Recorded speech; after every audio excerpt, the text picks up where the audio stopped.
আপনি তো অনেক আমল করেন সময় করে, অনেক ভালো ভালো কাজ করেন সময় করে, এটাও তো একটা ভালো কাজ, এটার জন্য একটা সময় বের করেন।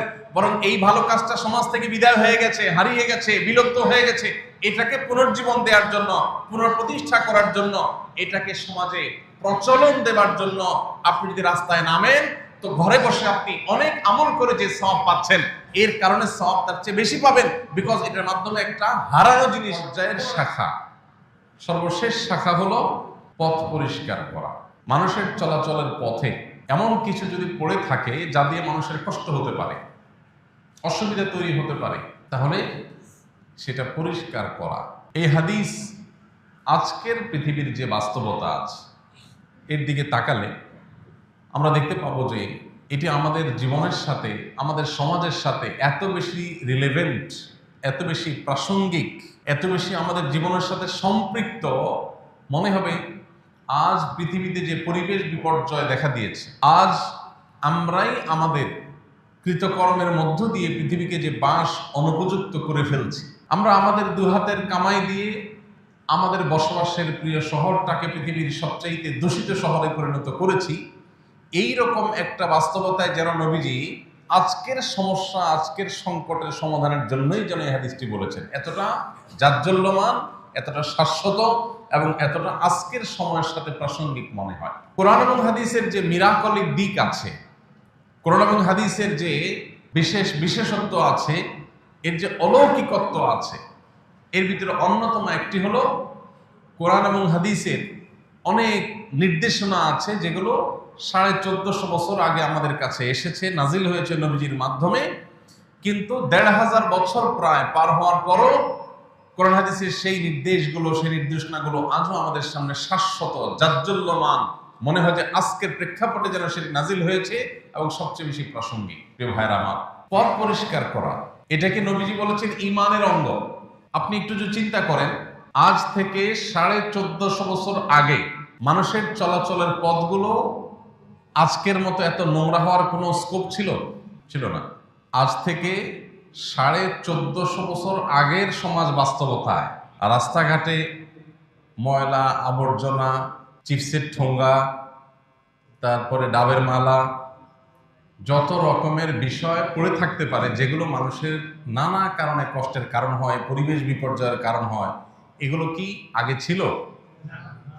এখন এগুলো পৃথিবীতে দেখা দিয়েছে। কোরআন এবং হাদিস আমাদেরকে আদেশ নিষেধ করার যে ধারা, সেটা তো বহু আগেই বন্ধ হয়ে গেছে। নবীজির বিদায় মানেই হলো কোরআন এবং হাদিসের চ্যাপ্টার ক্লোজ। তাহলে আজ পৃথিবীতে যে বিপর্যয় দেখা দিয়েছে, পরিবেশ যে দূষিত হয়ে গেছে, এই সমস্যার সমাধান কিভাবে হবে? আজকের প্রেক্ষিতে নতুন করে কোনো আয়াত নাজিল হওয়ার সুযোগ আছে না শেষ? আজকের সমস্যার সমাধানে নবীজির নতুন কোনো হাদিস আসার সুযোগ আছে? কিন্তু এটাই হলো মিরাকল, এটাই হলো অলৌকিকত্ব, এটাই হলো নবীজির মুআজিজা যে 1450 নয়, 4500 বছরও যদি পৃথিবী টিকে থাকে এবং 4500 বছর পর যদি পৃথিবীতে কোনো বিপর্যয় দেখা দেয়, কোনো সংকট দেখা দেয়, আপনি সেটার জন্য কোরআন এবং হাদিসে গাইড খুঁজে পাবেন। এটা হলো কোরআনের মিরাকল, হাদিসের মিরাকল। দেখুন, 1450 বছর আগের পৃথিবীতে আজকের মতো এরকম প্লাস্টিকের ব্যবহার ছিল না।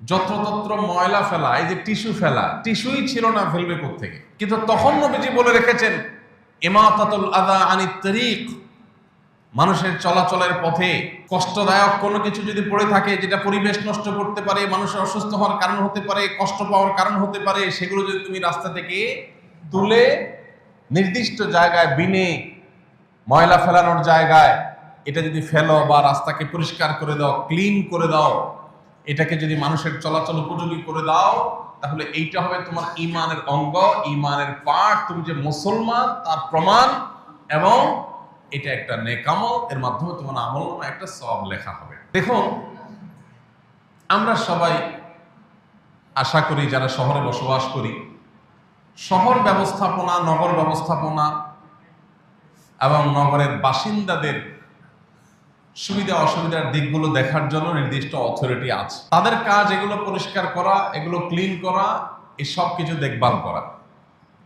ইসলাম আমাদেরকে বলে তারা তাদের দায়িত্ব তো পালন করতেই হবে, সেই জন্য তারা জবাবদিহি আল্লাহর কাছে, বান্দার কাছে, উভয়ের কাছে করবে। কিন্তু একই সাথে একজন মুসলমান হিসাবে আমার নৈতিক দায়িত্ব পথ পরিষ্কারের অভিযানে সামিল হওয়া। এই যে ভলান্টিয়ারি সার্ভিস, এই ভলান্টিয়ারি সার্ভিস বা স্বেচ্ছা সেবা দেওয়ার মানসিকতা যদি প্রত্যেক মুসলমান লালন করেন, তাহলে মুসলমান সমাজে কি পরিবেশ দূষিত হওয়ার কোনো কারণ থাকতে পারে? কিন্তু আমরা বেশিরভাগ মুসলমানই এই ব্যাপারে বড় বেশি উদাসীন। ইমানের অন্যান্য শাখা প্রশাখাগুলোর চর্চা, সেগুলোর আমল, সেগুলোর আলোচনা, পর্যালোচনা, এগুলো কম বেশি আমাদের সমাজে থাকলেও এই যে পথ পরিষ্কার করা ইমানের অঙ্গ, এই আমলটা বা এই চর্চাটা আমাদের সমাজ থেকে প্রায় বিলুপ্ত হয়ে গেছে। আমরা এখানে যারা আছি, কজন মানুষ বলতে পারবো যে আমি গত 1 মাসে আমার চলাচলের পথে আমার পথ চলা বন্ধ করে কোনো একটা ময়লা, আবর্জনা, ইটের আদলা, অথবা যেটাতে মানুষ কুষ্ঠা খেতে পারে, কলার খোসা যেটাতে মানুষ স্লিপ খেয়ে পড়তে পারে, অথবা ডাবের মালা যেটাতে পানি জমে থেকে ডেঙ্গু মশার সৃষ্টি হয়ে মানুষের রোগ বিমার হতে পারে, কষ্ট হতে পারে, এভাবে রাস্তায় যত ময়লা পড়ে থাকতে পারে, সেটা হতে পারে তুচ্ছ কোনো জিনিস, টিস্যুর একটা টুকরো, অথবা বড় কোনো ইটের টুকরা বা অন্য কিছু। এই ময়লা গত 1 মাসে আমি তুলে এটাকে নির্দিষ্ট ময়লা ফেলার জায়গা একটু দূরে হলো সেখানে নিয়ে তারপরে ফেলে দিয়েছি। এই কাজটা আমরা করেছি গত 1 মাসে অন্তত 1 বার। এরকম মানুষ কজন আছে এখানে? 2-4 জন আছে। বাসার সামনেরটার কথা বলি নাই, কিন্তু বাসার সামনের, নিজের বাড়ির সামনের জায়গাটা নিজের পরিষ্কার করার আগে, এটা তো আমরা অনেকে করি মাশাআল্লাহ। কিন্তু ধরেন আপনি একটা অপরিচিত এলাকায় গেছেন, এটা আপনার বসবাসের এলাকা না, কিন্তু আপনার ইমানই তাগাদা অনুভব করেছেন যে কেউ একজন এখানে এমন কিছু ফেলে গেছে যেটা পরিবেশকে নষ্ট করবে, মানুষের কষ্টের কারণ হবে। আপনি গাড়িটা থামিয়ে অথবা পথ চলা বন্ধ করে সেটাকে তুলে একটা পলিথিনে রেখে এরপর নির্দিষ্ট জায়গায় সেটাকে ফেলে দিলেন। এই কাজটা আমাদের সমাজে বেশিরভাগ মানুষ আমরা কখনোই করি না। আমরা অনেক ভালো কাজ করি, আমরা সুবহানাল্লাহ আলহামদুলিল্লাহ পড়ি, আমরা জিকির আজকার করি, আমরা টুকটাক দান সাদাকাও করি, আমরা মাশাআল্লাহ অনেক ভালো কাজ করি, কিন্তু এই ভালো কাজটার প্রচলন আমাদের সমাজে, আমরা ঢাকায় যত মানুষ বসবাস করি, কোটি মানুষের এই শহর, 1 বিন্দু পরিমাণ রাস্তায় ময়লা থাকার কথা নয়, যদি আমরা সবাই আমাদের ইমানি দায়িত্বটা পালন করি। ইমানি দায়িত্বটা যদি আমরা পালন করি, তাহলে সেক্ষেত্রে সংশ্লিষ্ট ডিপার্টমেন্টগুলো ক্লোজ করে দিয়ে বা তাদের অন্য কোনো কাজ দিয়ে তাদেরকে এই দায় থেকে মুক্ত দেয়া লাগতো, কারণ রাস্তায় ময়লাই নেই, তারা পরিষ্কার বই করতে। প্রিয় ভাইরা আমার, আজ ইসলামের এই সৌন্দর্য, এটা যদি আমরা আমাদের আমলের মাধ্যমে ফুটিয়ে তুলতে পারতাম, প্রকাশ করতে পারতাম, তাহলে অন্য ধর্মাবলম্বী যারা পরিবেশ রক্ষা করার জন্য যারা গলদ ধর্ম হয়ে যাচ্ছে, যারা প্রতিনিয়ত স্ট্রাগল করছে পরিবেশ বিপর্যয়ের হাত থেকে পৃথিবীকে রক্ষা করবার জন্য,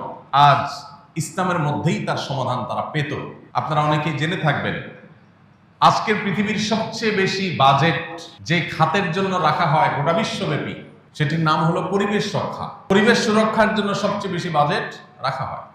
এই পরিবেশ মানুষই নষ্ট করেছে, যারা নষ্ট করেছে তারাই আবার সুরক্ষার জন্য স্লোগান তুলছে।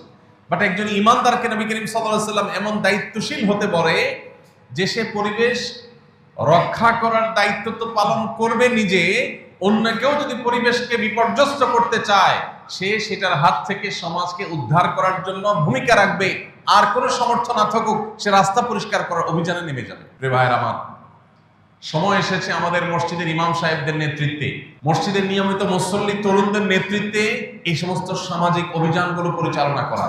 দিনে একটা সময় ফজর নামাজের পর কিছু সারের বস্তা নিয়ে, কিছু স্বচ্ছ পলিথিন নিয়ে আমরা যদি মসজিদের এরিয়াটাকে পরিচ্ছন্ন করার অভিযানে নেমে যাই, তাহলে অটোমেটিক বহু মানুষ রাস্তাঘাটে যা তা ফেলে পরিবেশ নষ্ট করা, ড্রেনেজ সিস্টেমকে থমকে দেওয়া, আরো যত রকমের অপকর্ম মানুষ করে, সেগুলো এমনি বন্ধ হয়ে যাবে। মানুষ যখন দেখবে যে না, মসজিদের গণ্যমান্য ব্যক্তিবর্গ, একজন পদস্থ কর্মকর্তা, একজন শিক্ষিত তরুণ, স্বয়ং মসজিদের ইমাম খতিব সাহেব যখন রাস্তা পরিষ্কারের অভিযানে নেমে গেছেন, তাহলে আমি তো রাস্তায় টিস্যু ফেললে চলবে না, আমি তো যেখানে সেখানে ময়লা ফেললে চলবে না। মানুষ এমনিতেই সচেতন হবে, দায়িত্বশীল হবে, সমাজটা সুন্দর হবে, আমরা সুস্থ থাকবো ইনশাআল্লাহ। প্রিয় ভাইরা আমার, সমাজ থেকে বিলুপ্ত হয়ে যাওয়া একটা আমল, পথ পরিষ্কার করা, রাস্তা পরিচ্ছন্ন রাখা, এটা ঈমানের অঙ্গ। অতএব এই বিলুপ্ত হওয়া আমলটাকে আমরা যদি পুনর্জীবন দেওয়ার চেষ্টা করি, তাহলে সেক্ষেত্রে আমাদের দেখা দেখি অনেকেরই বিবেক জাগ্রত হবে, অনেক মানুষ সেটার উপরে আমল করবে।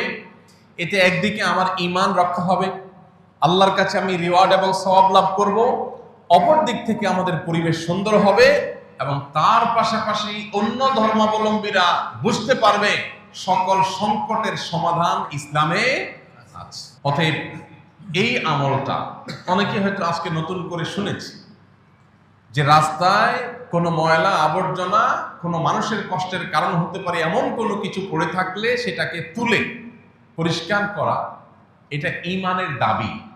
আপনি যদি মুসলমান হয়ে থাকেন তাহলে আপনি এটা দেখে সাধ্যে সুযোগে থাকলে আপনি সেটাকে পরিষ্কার করবেন, এই ভূমিকা আপনার মধ্যে থাকতে হবে।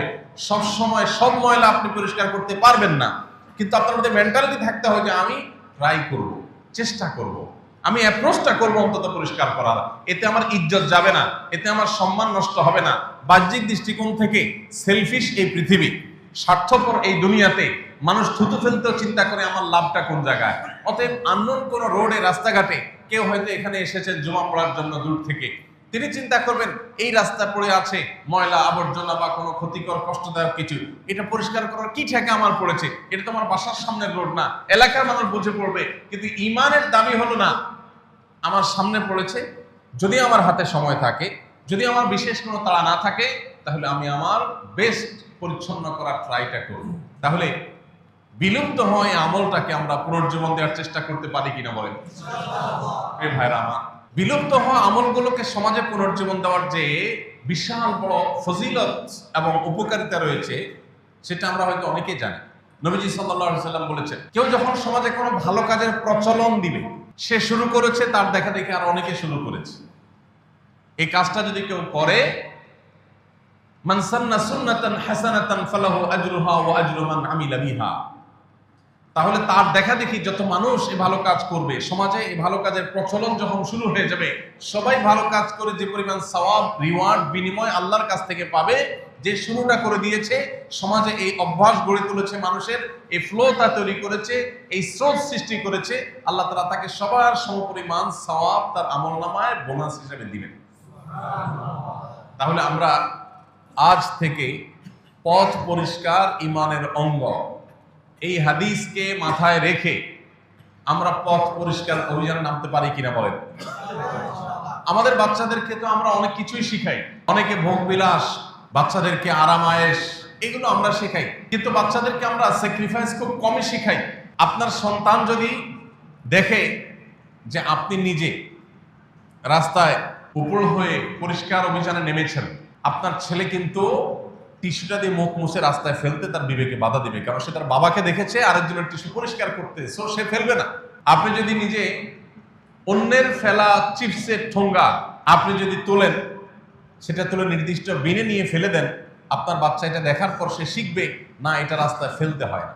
মুখে আপনি আপনার বাচ্চাকে 100 বার ওয়াজ করে যে কাজ হবে, একবার আপনি যদি নিজে কাজটা করেন তার চেয়ে বেশি কাজ হবে। সমাজটাকে সুন্দর করার জন্য ইসলাম আমাদেরকে যা দিয়েছে, শুধু সেগুলো যদি আমরা ধারণ করি, আজকে বিশ্ব স্বাস্থ্য সংস্থার নসিহত আমাদের শোনা লাগে না। আজকে বিশ্বের ফিলিস্তিনের মানুষের রক্ত নিয়ে হোলি খেলা করা এবং সেই হোলি খেলা দেখা মানুষগুলোর কাছ থেকে আমাদের মানবিকতার সবক নেওয়া লাগতো না যদি আমরা ইসলামটাকে ধারণ করতে পারতাম। এই জন্য ভাই, আমরা আমাদের ঈমানি তাগাদা থেকে, ঈমানের দাবি থেকে আমরা ইনশাআল্লাহ মাঝে মধ্যে যখন আল্লাহ সুযোগ দিবেন পথ পরিষ্কার অভিযানের নাম বলে ইনশাআল্লাহ। আপনার ছেলে মেয়েদেরকে নিয়ে, বাচ্চাদেরকে নিয়ে আপনি যদি শুক্রবারে বন্ধের দিন একটু বের হয়ে যান, চলো বাবা আমরা আজকে একটু পথ পরিষ্কারে নামি। কি হবে বাবা পথ পরিষ্কার করলে? পথ পরিষ্কার করা এটা আমাদের ঈমানের অঙ্গ। এতে একদিকে আমার ঈমানের নার্সিং হবে, অপরদিকে আমার আমলনামাতে অ্যাকাউন্টে আল্লাহ তাআলা বিপুল পরিমাণ সওয়াব দিবেন। আবার মানুষের উপকার করছি, পরিবেশ রক্ষা করছি, আল্লাহর সবচেয়ে প্রিয় পাত্র সে, যত বেশি মানুষ উপকার করে সেই কাজটা হবে। একই সাথে অন্য ধর্মাবলম্বীরা ইসলামের সৌন্দর্য দেখবে। ইসলাম শুধুমাত্র নামাজ রোজার কথা বলে না, ইসলাম মানুষের উপকার করার কথা অনেক জোরালো ভাবে বলে। 1450 বছর আগে নবীজি পরিবেশ রক্ষার জন্য যে আমাদেরকে রোড ম্যাপ দিয়ে গেছেন, সেই রোডম্যাপ যদি আজও আমরা ফলো করি, পৃথিবীর চেহারা পরিবর্তন হয়ে যাবে। আমার এই শহর আর পৃথিবীর দূষিত শহরের তালিকায় থাকবে না যদি আমরা মুসলমান হয়ে যাই, আর কিছু লাগবে না। যদি ইসলাম এবং ঈমানের দাবি পূরণ করি, তাহলে এই চেহারা শহরের পরিবর্তন হতে আর কিচ্ছুর প্রয়োজন হবে না। আমরা যদি আমাদের পরিবারের বাচ্চা কাচ্চাদেরকে নিয়ে অনেক কিছুই তো করি।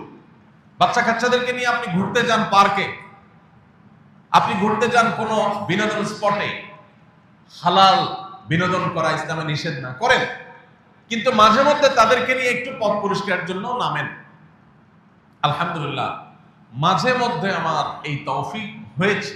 আমি আপনাদেরকে অনুপ্রাণিত করতে চাই, আপনি যদি আপনার বাচ্চাদেরকে নিয়ে কোনো রাস্তাঘাট, আশেপাশে, বাসার আশেপাশে যেখানে সুযোগ পান সেখানে পরিষ্কারের জন্য নেমে যান, একটা পলিথিন নিয়ে বাপ বেটা সবাই, নিশ্চয়ই অন্যরা দেখে শিখবে যে বাপ বেটা তারা নেমে গেছে, নিশ্চয়ই এটা একটা ভালো কাজ।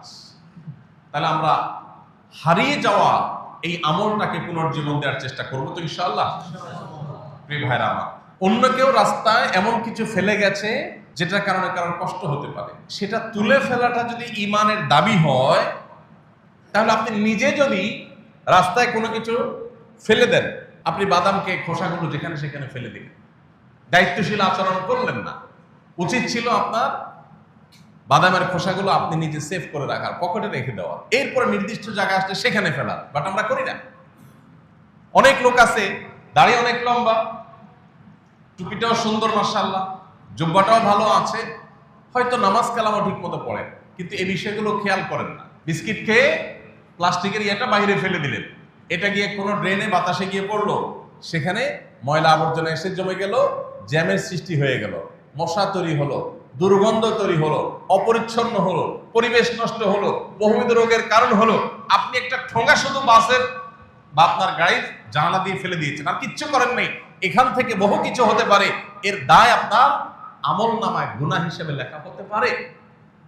সো আমরা যদি সবাই দায়িত্বশীল মুসলমান হই, সমাজের চেহারা পরিবর্তন হতে আর কিছুর প্রয়োজন হবে না। আমি ইমাম সাহেবদের মাধ্যমে, সমাজ ওলামায়ে কেরামের মাধ্যমে বিনীতভাবে অনুরোধ করতে চাই, মসজিদে মসজিদে আজ পথ পরিষ্কারের অভিযান পরিচালনা হওয়া উচিত।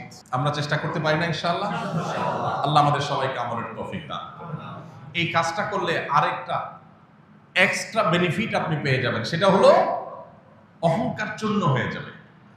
আপনি অনেক বড় অফিসার, অনেক বড় আলেম, অনেক বড় মানুষ, আপনি নিজে পথ পরিষ্কার করতে নেমে গেছেন, এর মাধ্যমে আপনার দম্ভ, অহংকার চূর্ণ হয়ে যাবে। আপনি বিনয়ী হয়ে উঠবেন, আপনি মাটির মানুষ হয়ে উঠবেন, ভালো মানুষ হয়ে উঠবেন। একজন মানুষ যখন মাটির মানুষ হতে পারে, একজন মানুষ যখন বিনয়ী হতে পারে, তখন সমাজের প্রত্যেকটা মানুষের কাছে সে প্রিয় পাত্রে পরিণত হয়, তার নিজের কাছে ভালো লাগা কাজ করে, তার মানসিকতা ফ্রেশ থাকে। আল্লাহ তাআলা তাকে মানসিক প্রশান্তি দেন যখন তিনি বিনয়ী হতে পারেন। বিনয়ী হওয়ার অন্যতম একটা উপায় হলো এটি। আমরা আজকাল এত ব্যস্ত যে এগুলোর সময় আমাদের হাতে নেই। আমার প্রশ্ন হলো, আপনি তো অনেক আমল করেন সময় করে, অনেক ভালো ভালো কাজ করেন সময় করে, এটাও তো একটা ভালো কাজ, এটার জন্য একটা সময় বের করেন। বরং এই ভালো কাজটা সমাজ থেকে বিদায় হয়ে গেছে, হারিয়ে গেছে, বিলুপ্ত হয়ে গেছে, এটাকে পুনর্জীবন দেওয়ার জন্য, পুনঃপ্রতিষ্ঠা করার জন্য, এটাকে সমাজে প্রচলন দেওয়ার জন্য আপনি যদি রাস্তায় নামেন, তো ঘরে বসে আপনি অনেক আমল করে যে সওয়াব পাচ্ছেন, এর কারণে সওয়াব তার চেয়ে বেশি পাবেন, বিকজ এটার মাধ্যমে একটা হারানো জিনিস পুনরায় প্রতিষ্ঠা হতে যাচ্ছে। অতএব আমরা ঈমানের অনেক শাখা প্রশাখার কথা শুনেছি, কারোর কাছে আজ হয়তো এটা নতুন হতে পারে যে ঈমানের একটা শাখা হলো পথ পরিষ্কার করা, রাস্তাঘাটে পরিচ্ছন্নতা অভিযান পরিচালনা করা। এই ঈমানের শাখাটার বাস্তবায়ন, এটার কার্যকর ভূমিকা, সেটা মসজিদ থেকে আমরা শুরু করতে পারি, নিজস্ব উদ্যোগে শুরু করতে পারি। আল্লাহ আমাদের সবাইকে তৌফিক দান করুন। আমরা যদি এই কাজটা করি, তাতে আমাদের অনেক বেশি সময় নষ্ট হয়ে যাবে না, অনেক টাকা পয়সা খরচ হবে না, কিন্তু এর মাধ্যমে আমি বিপুল পরিমাণ সওয়াবের ভাগীদার হতে পারি। আল্লাহ রাব্বুল আলামিন অহংকারকে চূর্ণ বিচূর্ণ করে বিনয়ের ভূষণকে নিজের মধ্যে ধারণ করবার লক্ষ্যে, আল্লাহর সন্তুষ্টির আশায় ঈমানকে প্রতিষ্ঠা করবার, ঈমানের শাখাকে পূরণ করবার প্রয়োজনে আল্লাহ তাআলা আমাদেরকে হারিয়ে যাওয়া আমলটাকে পুনরায় প্রতিষ্ঠা করার তৌফিক দান করুন। আমরা নিজেরা যদি জাগ্রত হই, সচেতন হই, অন্যদেরকে যদি আমরা সচেতন করি, তাহলে ইনশাআল্লাহ সমাজের চেহারা বদলে যাবে। আমরা যখন সবাই স্বেচ্ছাসেবার ভূমিকায় অবতীর্ণ হব, তখন এই আমলটাই আমার আখিরাতে নাজাতের মাধ্যম হতে পারে। বহু হাদিস রয়েছে এই ধরনের তুচ্ছ তুচ্ছ কাজ করে মানুষ আল্লাহর কাছ থেকে নাজাত পেয়ে যাবে। জাস্ট মানুষের কষ্ট হবে না, সেই জায়গা থেকে তিনি পরিচ্ছন্নতার অভিযান নেমেছেন, বাস এটুকুর কারণে তিনি আল্লাহর কাছ থেকে রিওয়ার্ড পাবেন, সওয়াব পাবেন। নিজের বাসা বাড়ি পরিষ্কার তো আমরা সবাই করি, কিন্তু পাবলিক প্লেস যেটা আমার কোনো ঠেকা পড়ে নাই সেটা পরিষ্কার আমরা কেউ করি না। বাট এটা করাটাও আমার ঈমানের দাবি। একজন মুসলমানকে ইসলাম শিখায়, সে কখনো শুধু নিজের স্বার্থের কথা চিন্তা করবে না, সে শুধু নিজের কথা ভাববে না, সে নিজের কথা, সমাজের মানুষের কথা, আশপাশের সবার কথা সে ভাববে, সবাইকে নিয়ে সে সুখে থাকার জন্য চেষ্টা করবে, তখন সে ভালো মুসলমান হবে। এখন আমরা নামাজ রোজা যাই করি, বেশিরভাগ মানুষই স্বার্থপর, নিজে বড় ধরনের নিজের ছেলে মেয়ে বউ, আর এর চেয়ে খুব বেশি হলে মা বাপ ভাই বোন, শ্বশুর শাশুড়ি বা শ্বশুর ভাইয়ের লোকজন, ব্যাস এর বাইরে আমাদের গণ্ডি নিয়ে আমরা মনে করি না, মনে করি যে আর বাকি সব শেষ হয়ে যাক, আমরা ভালো থাকলেই হলো। আল্লাহ রাব্বুল আলামিন আমাদেরকে সমাজ নিয়ে, দেশ নিয়ে, সবাইকে নিয়ে ভাবা এবং সবার কল্যাণে নিজেকে অবতীর্ণ করার তৌফিক দান করুন। হাদিসে আপনারা সবাই শুনেছেন কম বেশি, নবীজি সাল্লাল্লাহু আলাইহি সাল্লাম বলেছেন, আহাব্বুন নাসি ইলাল্লাহি আনফাউহুম লিন-নাস, আল্লাহর কাছে সবচেয়ে প্রিয় মানুষকে, আল্লাহ সবচেয়ে বেশি পছন্দ করেন কোন মুসলমানকে? যে মুসলমান সবচেয়ে বেশি পরোপকারী হয়। তার মানে স্বার্থপর হয় না, সে সবসময় কার উপকার করে বেড়াবে এটা নিয়ে সে ব্যস্ত থাকে। আল্লাহ তাআলা আমাদেরকে পরোপকারী মানুষ হওয়ার তৌফিক দান করুন। অন্যকে নিয়ে যেন কল্যাণ চিন্তা করতে পারি, অন্যের উপকার নিয়ে ভাবতে পারি, সেটার জন্য নিজেকে নিয়োজিত করতে পারি। আল্লাহ তাআলা সেরকম মানবিক গুণ সম্পন্ন মুসলমান আমাদেরকে হওয়ার তৌফিক দান করুন। আমরা যেখানে সেখানে ময়লা ফেলে, যেখানে সেখানে জাতা ফেলে মানুষের কষ্টের কারণ হতে পারি না, কোন অবস্থাতেই না। এটা ঈমানের বিপরীতে, কুফরের অঙ্গ হবে। বরং অন্যকেও ফেলে দিলে সেটা পরিষ্কার করা আমার দায়িত্বের মধ্যে পড়ে। তাহলে আমি কিভাবে ফেলতে পারি? তাহলে আমরা সবাই দায়িত্বশীল আচরণ করবো তো ইনশাআল্লাহ। আল্লাহ রাব্বুল আলামিন আমাদেরকে দায়িত্বশীল আচরণ এবং ভূমিকা রাখার তৌফিক দান করুন। একজন মুসলমানকে অবশ্যই দায়িত্ববান হতে হয়। দায়িত্ব জ্ঞানহীন কখনো মুসলমান হতে, ভালো মুসলমান হতে, প্রকৃত মুসলমান হতে পারে না। অতএব এই দায়িত্বশীলতা এটা আজ গুরুত্বপূর্ণ। আমাদের মতো এ ধরনের দেশগুলোতে যেখানে রাষ্ট্রীয় আইন কানুন সিস্টেম অনেক বেশি স্ট্রং বা মজবুত না, আমরা যদি প্রত্যেকটা মানুষ মুসলমান হয়ে উঠতে পারি, তাহলে দেখবেন পৃথিবীর কাছে আমরা রোল মডেল হতে পারি যে স্বপ্রণোদিত হয়ে, দায়িত্বশীল হয়ে একটা সমাজকে মানুষ কিভাবে সুন্দর করে। পৃথিবীর অনেক দেশে আছে সমাজ অনেক সুন্দর, রাস্তাঘাট অনেক পরিষ্কার, তাদের আইনের খড়গ তাদের মাথার উপর বেশিরভাগ দেশগুলোতে ঝুলানো আছে, কিন্তু মুসলমান ঈমানের দায় থেকে এই কাজটা করবে, ভেতর থেকে মোটিভেটেড হয়ে এই কাজটা করবে আল্লাহর খুশির জন্য। আল্লাহ আমাদের সবাইকে আমলের তৌফিক দান করুন।